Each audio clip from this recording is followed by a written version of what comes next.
The 70 सोल माई वाडा सोनी डेज के इस अंक में आपका स्वागत है। जीवन की सर्वाधिक सुंदर और गहरी गाथाएं प्रायः हमारे अपने अनुभवों की धुंधली परतों में छिपी होती हैं। आज साहित्यकार राजेश चंद्रानी मदनलाल जैन हमें अपने अतीत की एक ऐसी ही दीर्घा में ले चल रहे हैं।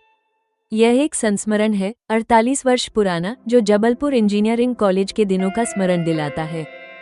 मगर वास्तव में ये कहानी है एक पिता के मौन प्रेम की, अपने बेटे पर गर्व की और उस विचित्र क्षण की जहां विदाई और मिलन की आशाएं एक साथ भिड़कती हैं। आइए सुनते हैं राजेश जी का यह मार्मिक संस्मरण, विचित्रता। संस्मरण 40 वर्ष से अधिक पुरानी बातों का है। मैं जबलपुर इंजीनियरिंग कॉलेज में पढ़ता था।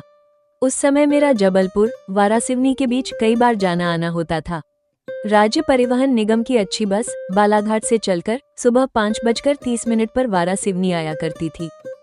ऐसे में जब वारासिवनी से जबलपुर जाने का दिन आता, उस सुबह मुझे जल्दी उठना होता था। मेरे दादा, दादी, बाबूजी एवं मम्मी तो प्रतिदिन ही जल्दी उठ जाया करते थे।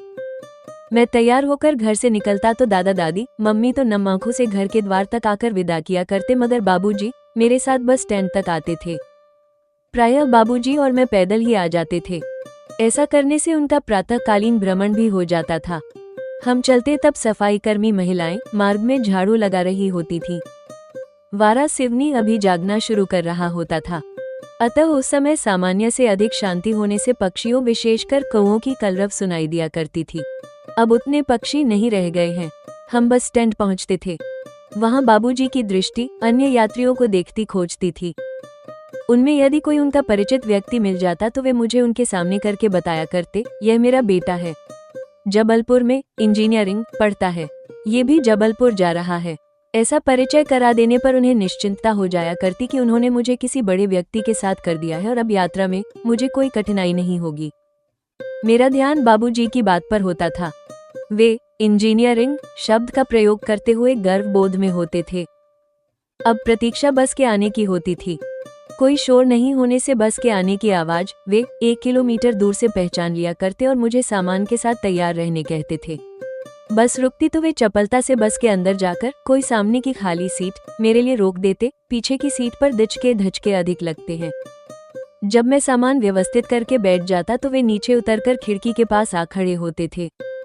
वे आए तो मुझे जबलपुर के लिए बस में बैठाने के लिए होते, मगर जब मैं बस में बैठ चुका होता और बस चलने को होती तो मैं उनके हृदय का द्रवित होना अनुभव करता था।